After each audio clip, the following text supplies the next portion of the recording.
Tonight on the MTN News, a hardened police officer assaulted by a student. He refused commands, started reaching into his pocket, and swung on the officer, hit one of the officers. Now a 13-year-old is facing charges. Also, it is so disturbing that somebody would do this. A thief preying on people during a funeral service.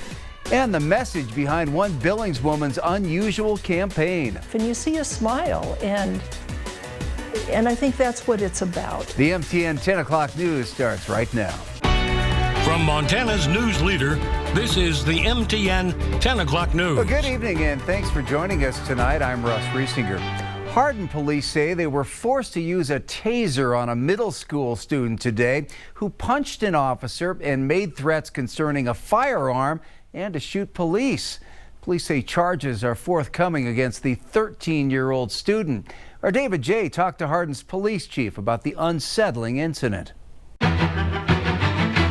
incident happened at Hardin Middle School. We're told that all the other students were kept safe, but a school resource officer as well as another Hardin police officer were called in, and they did have to use a taser. The Hardin police responded to an area of the middle school for a report of a student with a firearm making threats and threatening to shoot police. What we thought at the time was he was making threats to maybe do a shooting at the school or something of the sort with a weapon. Hardin Police Chief Paul George says the school resource officer called for another officer to respond to help with a 13-year-old who is about 6 feet and 200 pounds. I actually hit the officer and punched the officer in the head, in the eye. The chief says the boy refused commands and reached into his pocket. They ended up having to tase him. I think they deployed 2 cartridges. The first one was ineffective.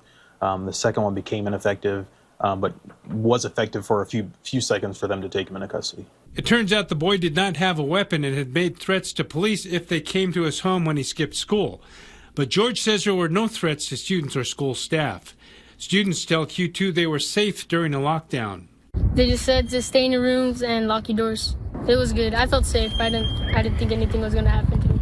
Superintendent Tobin Navasio gave us a statement saying, "I'm pleased with the way our staff handled it and prioritized safety through the process. The SRO in place was beneficial to our students and staff."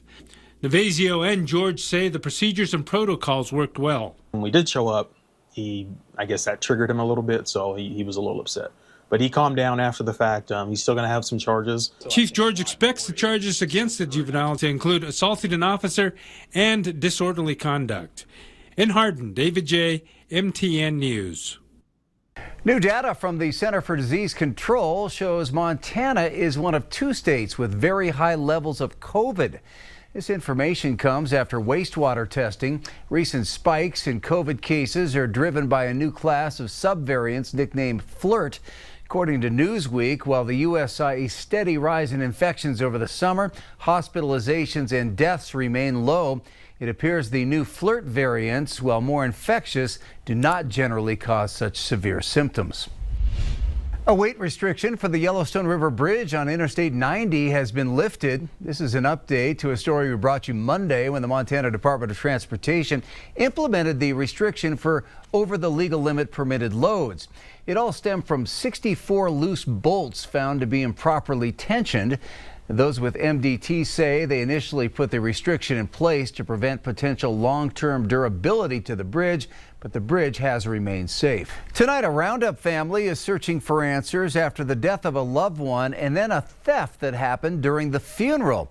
The Shortland family says hundreds of dollars were stolen from them at the St. Benedict Catholic Church as they laid to rest a loved one. Our Matt Carmack has their story.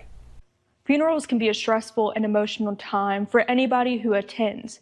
But for Diane Bragg, the emotion and sadness she felt at her brother's funeral quickly turned into anger when hundreds of dollars were stolen from her and her family right here in Roundup at the St. Benedict Church.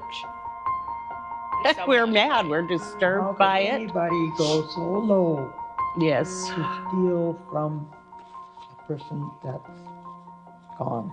It's something you would never think about. However they did this, somehow they opened it, maybe steamed it, whatever, and then they glued it shut.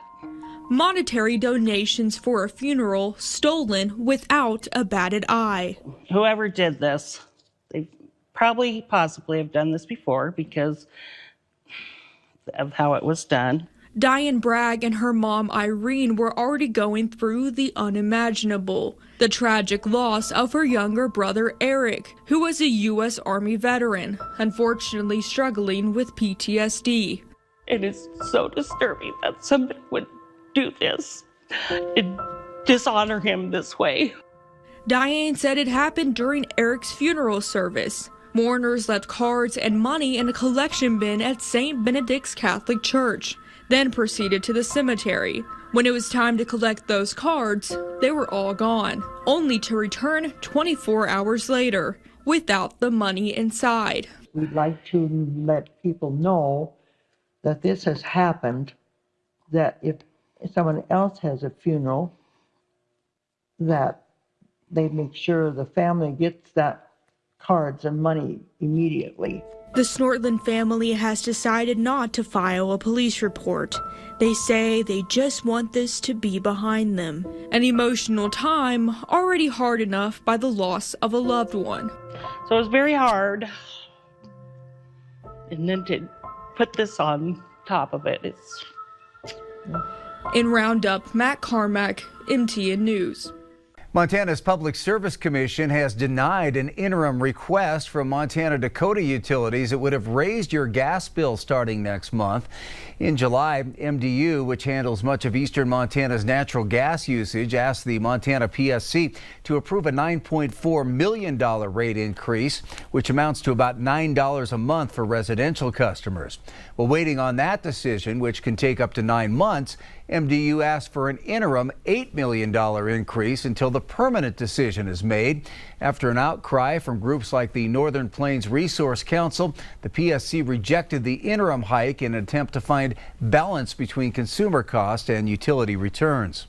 Price shocks that Montanans have had to endure these last 4 years. I'm really happy that the PSC stuck up for the people of eastern Montana instead of the corporation. Northwest Energy and MDU tend to get everything they ask for. Both MDU and Northwestern Energy are still waiting on permanent rate decisions that will be made by some new faces, as 3 of the 5 seats on the commission are on November's ballot. We've got some big changes coming with our weather. Looking outside at the Magic City on this Wednesday night, much needed rain and snow on the way. Here's Ed McIntosh with a first look at the forecast. Let's kick it in by talking about today's weather. Thanks for sharing your pictures. Rick checked this one out and thought, well, maybe the tree's helping out to outline the man on the moon just a little bit more. By the way, the full Hunter's moon is out there tonight. Beautiful shot from Loretta. Thanks for sharing it. Weather at KTVQ.com. Expect a little more white up into the crazy mountains here into the coming days. Beautiful fall colors. Kathy, thanks for sharing that one as well. That looks like an oil painting there, doesn't it? Here's a look with the Stockman Bank weather cam as we look out towards the west end, with temperatures sitting at 83 for the high today, just 3 degrees shy of the record for the date. And check out the temperatures statewide, anywhere from the 50s in western Montana. Anywhere I put a circle here, Bozeman, Livingston, Cody, also Graybull, Sheridan. Okay, I should have circled Miles City, but I did in Baker. All set record high temperatures for today. We were in the neighborhood in several places across the state, but the cool down is coming. Details coming up. On the campaign trail, both former President Donald Trump and Vice President Kamala Harris trying to gain support from groups they are trailing with.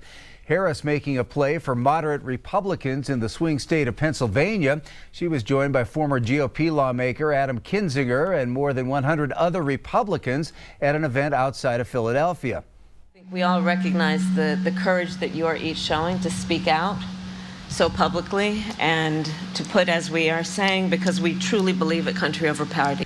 Trump was courting Latino voters during a town hall in Florida where he was asked about some of the false claims he's made. Do you really believe that these people are eating the people's pets? Thank you. Well, thank you very much. And this was just reported. I was just saying what was reported. That's been reported. Trump still trails Harris with Hispanic voters, but the margin is tighter than it was back in 2020 when Joe Biden defeated Trump in the election.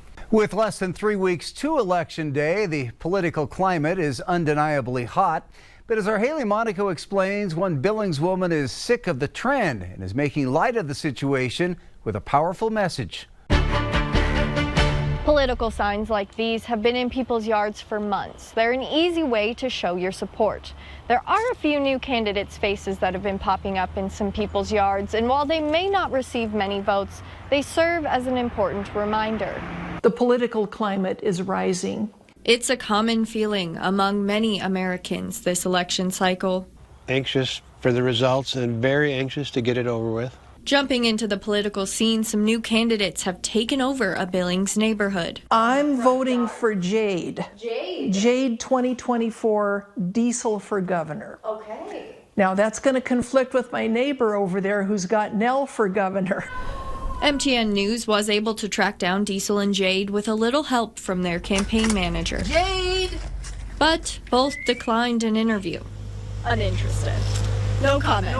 All jokes aside, Sue Fashini hopes the cat campaign signs she's created bring joy to those who see them, but also carry deeper meaning. I think we've reached a boiling point, and based on history, you don't want to see that pot boil over. Growing up as a first-generation American with her parents coming from Italy after World War II, she's heard the horror stories from her family and fears for the future. About what it means to be a fascist and live under a fascist government. I don't want to see certain things that they talked about occurring here. So she's put a few signs here and there, bringing humor to an intense time. So it's fun that somebody's having a little fun with the political season because there isn't much else of it this year. Please keep it civil, because when it's all over with, the day after the election, we still have to be neighbors, we still have to be coworkers, and we still have to be friends. A positively perfect reminder. In Billings, Haley Monaco, MTN News. Ahead on the MTN 10 o'clock news on Q2, Scott has our athlete of the week who comes from a line of rodeo champions. But first, I'm Alina Howder. Therapy can be expensive, but one Billings counselor is trying to help. Find out more coming up.